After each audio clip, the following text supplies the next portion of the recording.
Hey, hello. About a couple weeks ago, I made a video about a little bit about housing. Just kind of talk through what I was first seeing. And I said I wouldn't make another housing video, but I decided to go ahead and do one since I actually spent a bit of time digging into their system, pulling up some decor from previous expansions through professions or drops or vendors. So it's pretty good system they came up with. What I'm going to do is we'll go without UI so we can kind of look around. So I'm over here in the founders area looking at my Alliance house. Now we didn't get a whole ton of what do you call it, decor points to use out here, so I haven't done a whole ton out here. The basics are here. I got one fountain, a little bit of decor out here, got a greenhouse with some flowers, nothing too big. Just take note, I made trees to mark where my plot lines ended, the corners. So there's a big tree here, big tree over there, and there's a couple trees up front that'll mark. But that allows you to know where the boundaries of your property is. Some things like this little tent here, you can go over the plot line. You just need to make sure that the center of it is within your plot, and you can have things go over. Some nice different pieces out here, but nothing too complicated. Probably when I get a chance, I'll do a little more work. Definitely check out previous expansions. If you like gnome engineering stuff, Mechagon is great, and Undermine as well. And engineering, of course, profession throughout the different expansions. But I had this nice, almost looks like a mount from Mechagon. Yeah, I could put it in here. It's kind of like a garage. I would probably put a platform underneath once I get around to that. And here is just simple stuff. Nothing too crazy because if I take a look at my decor allocation, yeah, I'm almost at max already, so I'm going to have to take a look at probably pulling out some plants and then touching up a little bit. I have not also not fiddled too much with the dyeing out here. You can dye a few of these objects out here. That is something that's a little newer I haven't done too much of. So we'll go into the house I set up. And I'm going to cover the floor plan in just a sec, but we'll take a quick walk through the house and I'll kind of show. So I wanted a nice hallway to kind of give you, rather than just running smack dab into the middle of the house, kind of lead you in first. So we got a simple hallway. Use a little bit of dye on these mirror frames or window frames so it all match in with the decor nicely. And we come to the first room, which was meant to be almost like a great hall you'd walk into first, but it's not quite as big as a great hall should be. But it is an empty staircase room, which allows it the double stories, so you got a lot of height in here, so your camera's not banging against the ceiling. And the theme in this room is, of course, Elven. A lot of different things from the different Elven decor you can get out here. Also, lighting is a pretty important thing inside these homes. And you can see here, I wanted a lot of bright light in the hallway. So that's the first thing you see when you come in. Then you come into this room, it's a little more muted, but you do have almost that mystical warmth. The blue light, right? The blue light is what's doing that. Moving on to the next room, we have a theme here. This is all from the Borealis expansion, right? So it's all a bunch of Tide Sage stuff, but there's plenty of decor available from there. I thought this was a good place. They have the Tide Sage bookcases, so it's a good place to stick a library of sorts. Then we got the nice Tide Sage fireplace, which always looks sharp. And it's a good spot to put. We've got a lot of wood going on here. Put the bar down here. As far as the floor coverings, there's not a whole big selection of different rugs. I mean, there are some, but same with the wall decor, like paintings and stuff. We come back here, there's a couple paintings available, and I have a couple in my hallway, but there are not a whole ton yet. I'm sure there'll be more. And as far as customizable rugs, I didn't use any in here, but there is a circular rug you can use that's customizable. That's more the Tide Sage type decor room. And if there were we'll look at my floor plan, like I said, at the end. So the way I have this place designed is to branch off a bit of out of a central hub, and the empty staircase room in the front is part of that hub, and so is this room. So we go back here and we have an actual staircase going up to the next level, and we're going to continue as I continue to expand this out and get more points. This staircase in the back will continue to go up, and so will the empty staircase up front. So this room, the stairwell rooms have a lot of space, so I thought this is a good place to put a, we had the bar and the library up here, so let's put a kitchen kind of central to everything down here.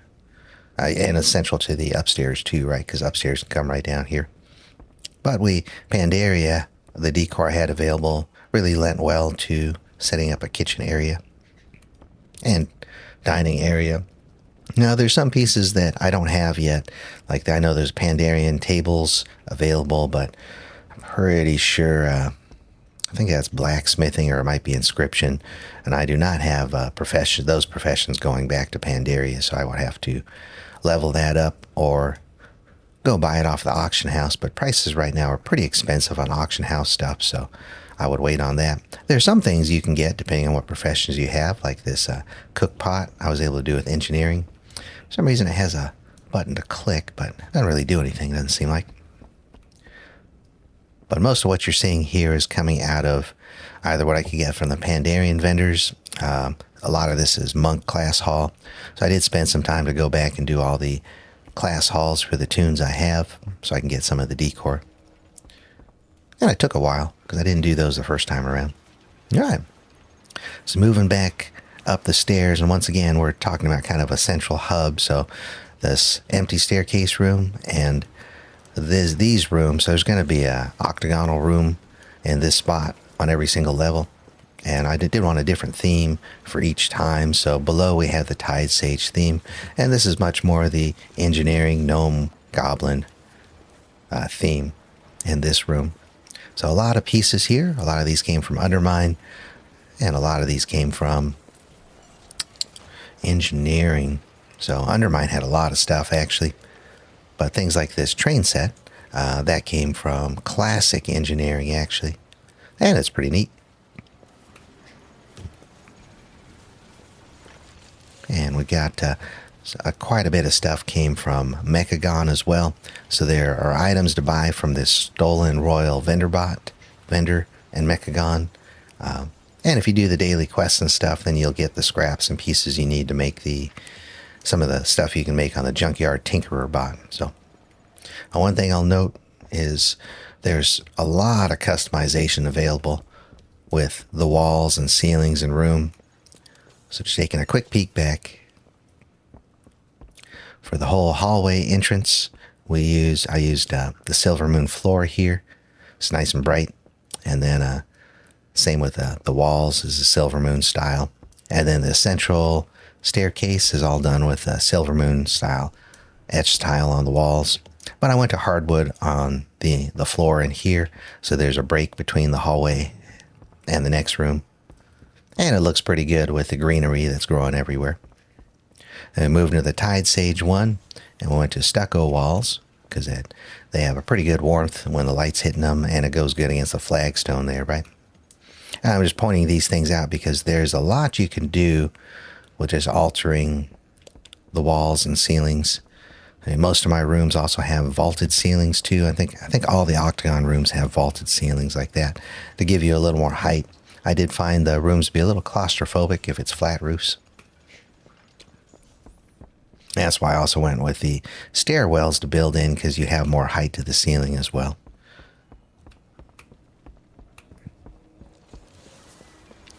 And even this room, this will have a vaulted ceiling there.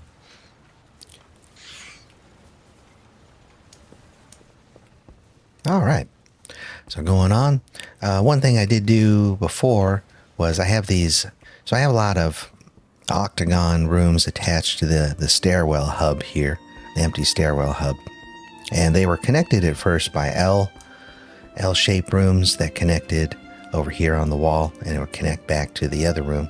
And it'll be a little more clear in my floor map, but what I decided is we only get so many room points we can use, and those L-shaped hallways were kind of a waste because you can't really do much decoration in there.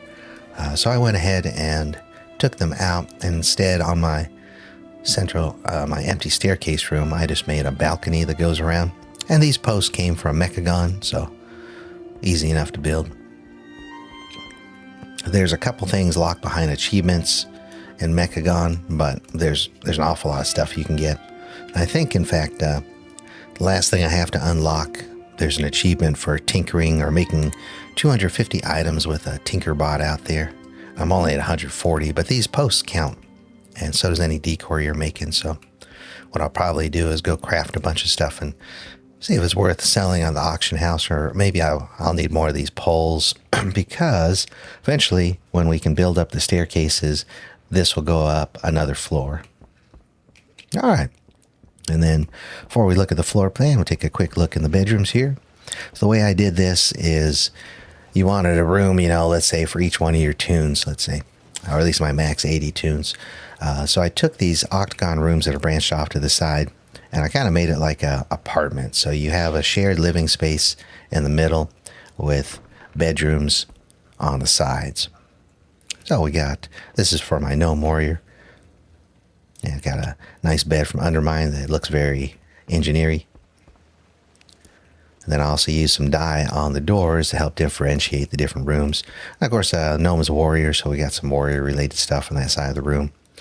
This one's for my Mecha Gnome Mage. And she's got a gnome bed too. And you can see here I use light in a lot of different places. It brings a little more life into the room. So we got a window here, and I did use some dye on the windows, kind of match the wood frame. We got a bathtub. I used a raised platform. I kind of sunk it in the floor a little bit, but it's the Silver Moon style. And I did that on the back wall too, next to the tub. But here's another. So these circular rugs are the ones I found that pretty easy to dye, and you can expand them to different sizes, but I'll start using more of those throughout the home as I need. Like here, you can drop one under this table. On this side, we have, no, I don't think I use a rug here. Okay. That's one thing I'm also trying to do is not much make the same thing everywhere. I mean, some things I haven't found dressers or wash basins like this in different styles yet, so most of the bedrooms are going to have that. But as I keep getting decor, I'm sure there'll be different variations. Found this bear rug. This was actually leather working back from Classic, I think. But it was on the auction house, and they're not very expensive right now. And I think a lot of the decor we're seeing there at outrageous prices, it's all going to drop. So if you're waiting to get some decor, I would first go to the vendors, all the vendors throughout the expansions. And there's lists on the internet. But you can get a lot of decor and start there. Then get the easy drops out of the old dungeons and stuff. And then whatever you can make through professions. A lot you can make if you've leveled up professions in the current expansion, but if you played for a while and haven't switched your profession, then you'll be able to stretch back a bit and get some other pieces. The other thing I wanted to do is here at the entrance to each apartment, let's call it an apartment, kind of an indicator of whose rooms they are. So we do have the torch there from the warrior class hall, and this is a Tears Guard brazier for mages. Here's going to be the monk in the Death Knight room, which I haven't really worked on too much yet. And last of all, we got this is for my big mage here, and she's got a magey looking room, yeah. And then mage type decorations on her side of the room. And we got a shaman on the other side, so you have more a Draenei style to the stuff on this side. Like I said, a lot of stuff is coming out of class halls, which is good and helpful. So once more, I'm using the circular rugs with a little bit of dye.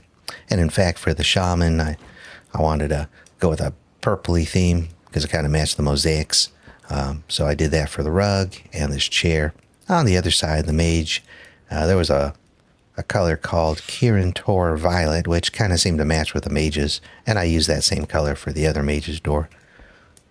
So you got some color going on there, and of course on the the rug on the ground, which is different than the rug over here. It's too far away. So definitely introducing some variation to the rooms is very, very nice. Like here, we're using a draenei crystal for the light. At least I think that's a draenei crystal. If we go to the other side, the chandeliers are very handy for light.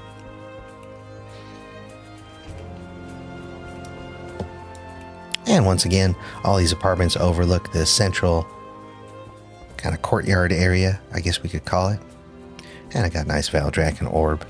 One trick I did, so I wanted some like skylight type lighting coming down, because lighting, like I said, is pretty important here. And a lot of times things look pretty dim inside these rooms without extra lighting. But the bigger you make a light source, like a window or a chandelier, the more light it actually throws. So I made these windows as big as possible and then set them up top for like that sunlight, sunroof type thing. But anyway, that's pretty much all the rooms I got. I did make a working staircase there too to get up and down. All I used for this was the Nightborn shelves you can get in Suramar and stack them up, and then took a little time to get them all lined up evenly, but they seem to work pretty good. Most of my tunes get up and down that without any problem. Sometimes the gnomes get stuck on about halfway and I've got to jump a little. But that's to be expected. But before we go, I'll take a quick look at the floor plan here. All right. So here on the first floor then, you got your entryway. Now one thing I highly recommend, you don't have to have a hallway per se, but if you start your first room, and don't make it a big, huge, you could do the octagon large room, right, if you wanted, and decorate that like a big great hall. They just don't, it doesn't have a real high ceiling, I noticed, but you could do that. But if you do that as your very first room off your entry, then you're going to kind of shoot yourself in the foot later if you want to rearrange things or redo things, because if you try to move that large first room, you can't, because you have no place to reattach it to, which means you'd have to delete it, and all that decor that you took time placing has got to go back in your inventory, and you have to redo that. And nobody wants to do that. So what I did is, like I said, I wanted a little bit of entryway going into the home, so I used a hallway. But then I used an empty stairwell room because you have a lot of attach points here. So if I did want to move some of these back rooms around or whatever, I can, because you can always move it like this. Oops. Oh, that's attached to another room. But you can move some of these rooms around and attach them to maybe the stairwells while you rearrange things. Say maybe I want to put the Tide Sage room up one level, which I'm not actually sure I can do that. But if I want to do things like that, that's what I would do. That's the first floor. And go up to there's another trick I used. Now, this is a level 5 house, so that's the maximum room placement budget we have here before midnight. But unless they give us a little more before midnight. But so I use the small octagon rooms. And part of the reason I'm using the small rooms too is I'm trying to match spaces, like sizes, so that when you have connector things like hallways or what have you, they actually fit. Because I noticed some of the other size, like I've used a medium room, things weren't linking together correctly. And I found that the smaller rooms are a little easier. I think they're a little better to decorate in, because you can put more decor in it and it looks more detailed. Or you have the larger rooms, or even go up to a medium size, it's a little harder to make it look furnished. You have a lot more dead space. So that doesn't mean you can't do it. I'm just saying. But then even for the octagons, the small rooms, I didn't find it was quite enough space. So I'm using the closets to expand the spaces. That's where the library is. That's where the bar is. But combined then, if you take the small octagon room, that's 4, and then each closet is 1, so that's a cost of 6. Now, if you go with a medium octagon room, that costs 8, right? So depending on how you split up your spaces inside, maybe, you want to watch your budget. We'll go up to second floor then. It's actually pretty expansive because we come up the back staircase, right? Then we got another octagon room there. And then we connect to the stairwell room, the entry stairwell. And then we got our other rooms branching off of that, right? And the way I've kind of planned this out going forward is we're going to go up another to a third floor. So this will go up, and then this front staircase will go up. And then I'm not sure what I'll do on the third floor. May branch out into more side rooms off of here, which is very likely. Possibly we'll do just one bigger room, but I don't think so. It's probably going to just duplicate the second floor and just build up. And once again, you can see what I did in the, let's call it the apartments, where I used the closets to help give me like a little bedrooms. But as this continues to grow upwards, more likely then over time, we'll pull these closets and shift back into one octagon room per tune. So the whole thing.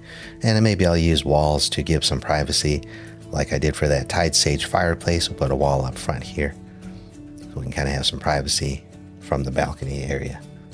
But maybe not. Oh, tons of things and customizations you can do in all of these rooms.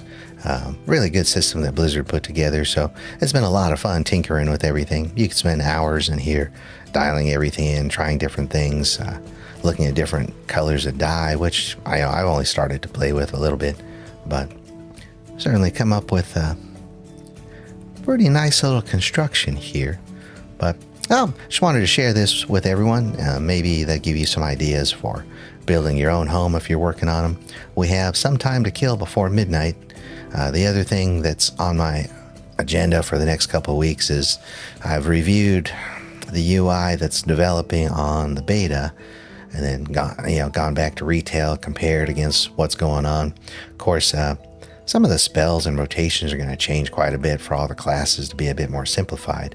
So maybe a lot of the weak aura tracking I currently use, we're not going to need near as much of that. But we are going to need something, and so I've been working with a cooldown manager that we currently have in retail. See if I can come close to duplicating what I'm using for weak auras, for tracking buffs and procs and when spells are off cooldown. And we'll see. But that'll be coming out next couple of weeks, probably, when I get some time to sit there and go through what I figured out so far. But hey, thanks for coming along.